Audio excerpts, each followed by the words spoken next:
Shalom a todos, aqui Jefferson Yamin e eu vim por meio deste vídeo falar um pouco sobre esse tema tão complexo, tão polêmico que é o dízimo. Será que o dízimo ele é uma obrigação?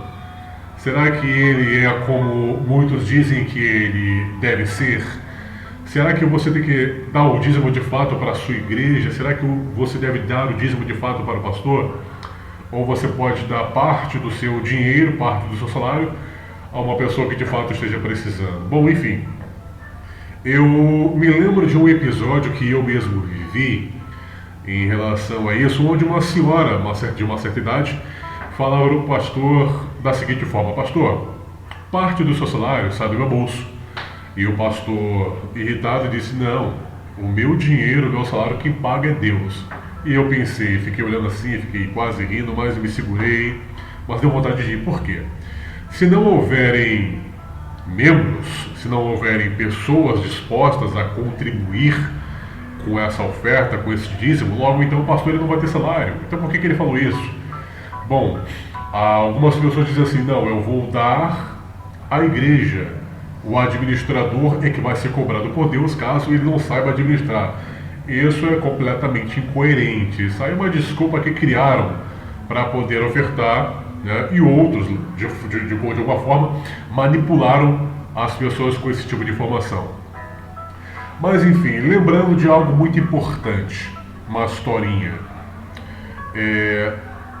Deus, quando quis construir o tabernáculo, Deus, quando quis construir a Mishkan, o templo, ele falou para Moisés assim: Moisés, fala ao povo que traga para mim ouro, prata, pedras preciosas, madeira em abundância, para que essa obra ela seja concluída, para que eu possa construir este templo, para que o meu nome seja glorificado. Enfim, Deus ele não fez assim e o templo foi construído, não. Ele precisou de pessoas. Logo então entende-se que se não houverem pessoas com disponibilidade para ofertar, para dizimar, logo então o pastor ele não vai ter o seu salário. O que esse pastor disse, lógico, é de inteira incoerência. Mas enfim, eu quero aqui, por meio deste vídeo, trazer um pouco de informação, um pouco de conhecimento para saber se de fato esse dízimo ele é bíblico, e de fato é bíblico, mas será que a interpretação é feita de forma adequada? Será que a forma com que se é pregada é correta? Porque alguns dizem que dízimo é lei. Mas será que só a lei do dízimo que é válida? Porque quando se fala de mandamento, quando se fala de lei, alguns dizem que a lei foi abnegada, foi abrogada por causa da sua fraqueza e inutilidade. E quem fez isso foi o tal do Messias, que veio, morreu, ressuscitou, prometeu que ia voltar, mas não voltou ainda. Mas enfim, essa não é a questão. A questão aqui é dízimo. Como será de fato o dízimo, ou como teria sido de fato o dízimo no passado? Será que é exatamente como nós temos visto hoje? Será? Vamos dar uma olhada?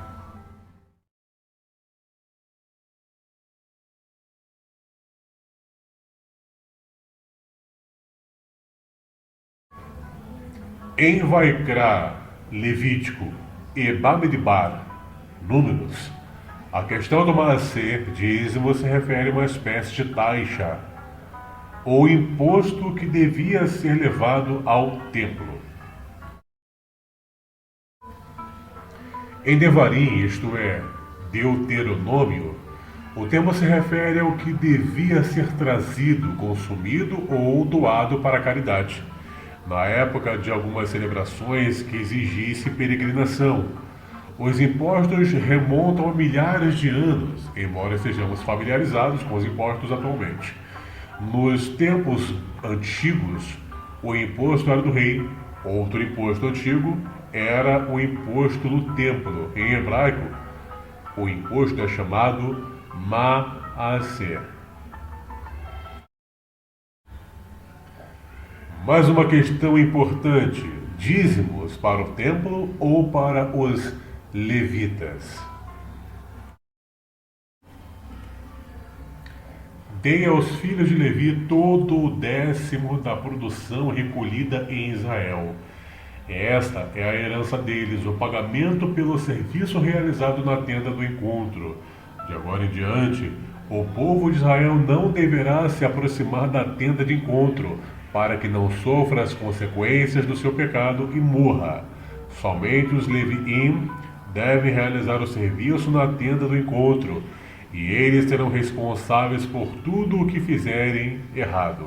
Este deve ser um regulamento permanente por todas as suas gerações.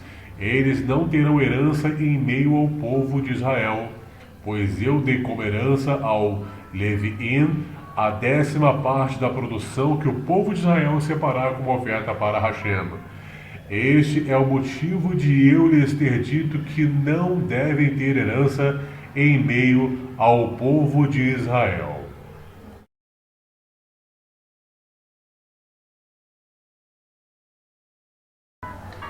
É lógico que esse texto que acabou de ser lido, em especial esse dei aos levitas, aos filhos de Levi, isso aí ele é direcionado mais aos sacerdotes, aos Cohen, aos sacerdotes, aos Koanim, aos sacerdotes em plural. Mas a gente vai chegar ao objetivo para pelo menos tentar entender um pouco de que o dízimo que se prega nos dias de hoje, ou melhor dizendo, nas igrejas, nos templos evangélicos, não é bem assim. Vamos continuar.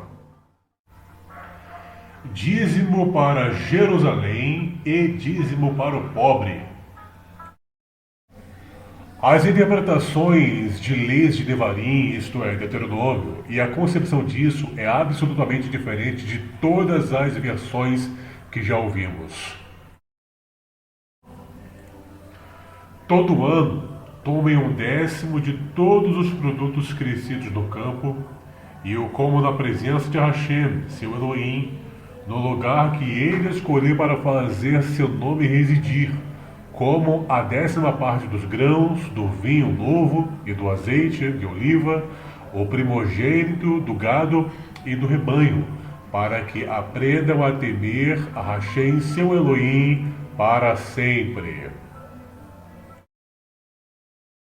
Bom, infelizmente eu não tenho um estúdio, tá? Não tenho um estúdio, não tenho um patrocinador para me dar um estúdio. Eu tenho que compartilhar os vídeos com os sons lá de fora. Mas enfim, vamos dar prosseguimento. Uma vez eu ouvi um amigo dizer que ele não dava dízimo à igreja, ele não colocava lá no gasofilácio, né, o valor da sua oferta, do seu dízimo. Ele preferia pegar aquele valor e dar ao pobre, uma pessoa com necessidade, o irmão que estava passando por problemas em casa. E hoje em dia, se você falar isso numa igreja, você automaticamente recebe uma pedrada. Por quê? Porque tem que dar para o pastor, porque ele é quem sabe administrar. Se ele fizer o que é errado, Deus vai cobrar dele, caramba. Mas enfim. Mas imagine bem se você pudesse fazer dessa forma, ao invés de dar para alguém especial, como se fosse de uma forma religiosa, você pegar esse dízimo, esse valor, essa oferta e presentear alguém que realmente precisa. Vamos ler um texto lá em Deuteronômio, no capítulo 14, no verso de número 27. Olha só que interessante.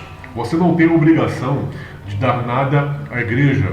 Você não tem obrigação de cumprir esta lei. Uma vez eu disse em alguns vídeos anteriores que pastor, se for numa questão religiosa, né, ele não tem mérito para receber dízimo, ele não é qualificado para receber dízimo. Lógico que tem um texto de Pedro que fala que os fizeste rei do sacerdote e reinarão sobre a terra. Esse texto é pseudo, é falso, é epígrafo, é mentiroso. Mas enfim, veja bem o que diz lá em Deuteronômio. A cada 3 anos, leve a 10ª parte da sua produção do ano e reservem-na em sua cidade. Então o Levi, por não ter parte na herança como a dele, a de vocês, como o estrangeiro, o órfão e a viúva que vivem em suas cidades, virá, comerá, ficará satisfeito, para que o Hashem, seu Elohim, o abençoe em tudo que suas mãos produzirem. Aqui está falando que o órfão, a viúva, o estrangeiro, e vocês virão e comerão do dízimo, das ofertas, daquilo que veio do produto do campo. Ou seja, o dízimo não é só para o sacerdote. O dízimo não é para o pastor que acha que é sacerdote. O dízimo é para quem precisa. Na época, segundo a lei, segundo a narrativa, tanto de Vaikra, Levítico, como de Bamidbar, Números, ou como de Devarim, Deuteronômio, fala de um dízimo, de uma oferta, de um valor que é depositado para o sacerdote que é da tribo de Levi, que é judeu, para cuidar de um templo que não existe mais.